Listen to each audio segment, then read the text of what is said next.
Les champignons. C'est vrai qu'il y a un truc fascinant, non hein. Ils apparaissent comme ça d'un coup, avec des formes parfois vraiment bizarres. Ah oui, complètement. Ça a nourri l'imaginaire depuis toujours, j'ai l'impression. Exactement, les mythes, les légendes. Et puis parfois, on entend parler de cette histoire de lumière froide, là, dans les bois la nuit. Oui, c'est un aspect particulièrement intrigant. Alors justement, aujourd'hui, on va essayer de regarder d'un peu plus près ce folklore autour des champignons. Surtout ceux qui brillent, là, les bioluminescents. Hmm. On va s'appuyer sur des recherches sur le folklore, bien sûr, des articles plus scientifiques sur la bioluminescence, et puis quelques témoignages historiques aussi. Oui, l'idée, c'est un peu de démêler le vrai du faux, si on peut dire, ou plutôt de voir comment la science peut éclairer ces vieilles croyances. Sans perdre la poésie du truc, quoi. Exactement. Comprendre pourquoi ça nous a tant marqué et comment ces observations anciennes, elles rejoignent parfois ce qu'on sait aujourd'hui. Bon, alors commençons par le folklore. Déjà, rien que les noms. Amanite tumouche, veste de loup. Beurre de sorcière, doigt de mort. Oui, ça donne le ton. Carrément.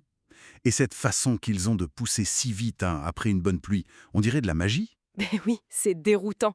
Du coup, forcément, on a vite pensé à des forces un peu surnaturelles. La foudre, les étoiles filantes ou les sorcières, bien sûr. C'est ça.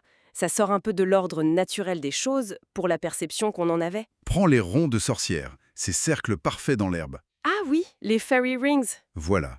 En Angleterre, c'était la piste de danse des fées. En France, plutôt le cercle des sorciers. Et il ne fallait surtout pas y mettre les pieds, c'est ça, ouais. Ah bah non, Danger, hein. tu risquais de devenir aveugle ou boiteux, ou carrément de te faire enlever par le petit peuple. Rien que ça. Et l'amanite tumouche, alors là, la star, Rouge à pois blancs. iconique, Certains disent que c'est lié au costume du Père Noël, via les chamans de Sibérie. Il y a aussi une légende nordique qui dit qu'elle est née de l'écume des chevaux d'Odin. fascinant. Et on la retrouve partout dans la culture pop, c'est vrai. Oui, Super Mario, Fantasia de Disney, elle est incontournable. Et il y a plein d'autres exemples comme ça, non? Le beurre de sorcière, les vestes de loup, Oui. Chaque forme un peu étrange, chaque couleur vive pouvait être interprétée comme un signe, une présence. justement, en parlant de signes étranges, cette histoire de lumière froide, ça vient d'où? C'est juste une autre légende où il y a un fond de vérité. Ah, alors ça, non, ce n'est pas juste une légende, hein. C'est un phénomène bien réel. On appelle ça la bioluminescence fongique. La bioluminescence. Comme les lucioles? Un peu sur le même principe, oui. En anglais, on dit foxfire. Parfois, on traduit par feu follet. Et c'est observé depuis très longtemps, hein. Ah oui. Oui, oui. Aristote déjà parlait d'une lumière froide au toucher. Pline l'Ancien décrivait du bois qui brillait la nuit dans les oliveraires, apparemment. Attends. Du bois, le bois mort peut briller? Exactement. C'est souvent le mycélium du champignon, tu sais, les filaments qui décomposent le bois qui émet la lumière. Il y a des récits de mineurs assez incroyables. Raconte. Il disait que les poutres en bois, les étais dans les galeries, brillaient parfois tellement fort qu'ils s'en servaient pour voir. Non. Une sorte de lampe naturelle, quoi. C'est un peu ça, oui. Alexander von Humboldt, le naturaliste, a aussi décrit ça. Il a vu des filaments lumineux dans les mines de Freiberg en 1796. D'accord. Et la science, elle dit quoi? C'est quoi le mécanisme? Alors en gros, c'est une réaction chimique. Il y a une molécule qu'on appelle la luciférine. Comme Lucifer. Oui, ça vient de là, porteur de lumière. Donc la luciférine réagit avec une enzyme, la luciférase, et il faut aussi de l'oxygène.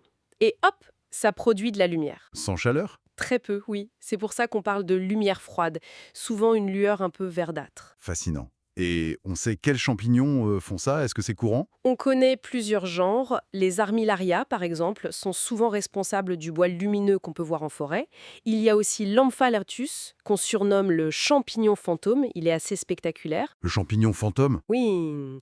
Et certains mycénas aussi, des petits champignons assez délicats. Il y en a d'autres encore. D'accord. Mais pourquoi ils font ça?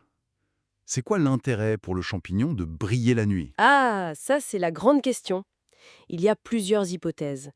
Une idée assez solide, c'est que ça attire les insectes nocturnes. Et les insectes? Ils transportent les spores. Exactement. Surtout dans les forêts très denses, où le vent circule mal. C'est une stratégie de dispersion. Une autre piste un peu plus indirecte, c'est que la lumière attirerait les prédateurs des insectes, qui eux mangent le champignon. Ah, malin. Protéger le champignon en attirant l'ennemi de son ennemi. Voilà. Et ce qui est intéressant aussi, c'est que souvent il ne brille pas tout le temps. C'est régulé par une sorte d'horloge biologique interne. Il s'allume et s'éteigne. Le nom anglais, Foxfire, il est curieux d'ailleurs. Ça vient d'où? Du renard. Alors, il y a débat. Ça pourrait venir du vieux français faux, comme dans lumière fausse, trompeuse, mais l'association avec le renard est tenace dans le folklore. Ah oui, Oui, pense au kitsune au Japon. Ces renards magiques sont liés aux kitsunebi, des sortes de feux étranges qu'on voit la nuit. d'accord. Et tu retrouves un écho en Finlande avec le tuliketo, le renard de feu. La légende dit que sa queue, en balayant la neige, crée les aurores boréoles, qu'on appelle revon le tel, littéralement feu de renard. Incroyable, ce lien entre une lumière naturelle et un animal mythique. Oui, c'est fascinant de voir comment une observation, comme du bois qui luit, peut tisser tout un réseau de croyances et d'histoires. C'est clair. Donc, pour résumer un peu, on voit que les champignons, par leur nature un peu insaisissable, ont vraiment nourri un folklore très riche. Et cette bioluminescence, c'est pas du folklore, c'est un phénomène bien réel. Observé depuis l'Antiquité. Voilà, avec une explication scientifique maintenant assez claire, même si on ne comprend pas encore toutes les finesses écologiques, le pourquoi exact.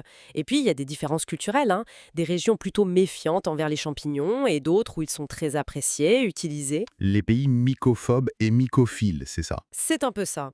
Et n'oublions pas leur rôle crucial dans les écosystèmes, la décomposition, les réseaux souterrains. C'est vrai. Mais même avec la science, avouons que ça garde une part de mystère, ces champignons lumineux. Combien d'espèces comme ça on n'a pas encore découvertes, cachées dans le noir des forêts? Tout à fait. Et ça mène une dernière pensée peut-être. Et si, finalement, ces vieilles légendes de feux follets, d'esprits lumineux, si ce n'était pas juste de l'imagination pure, si c'était plutôt une manière poétique presque d'interpréter un phénomène naturel bien réel, une invitation peut-être à regarder la nature différemment, même la nuit, à y chercher ces petits secrets lumineux.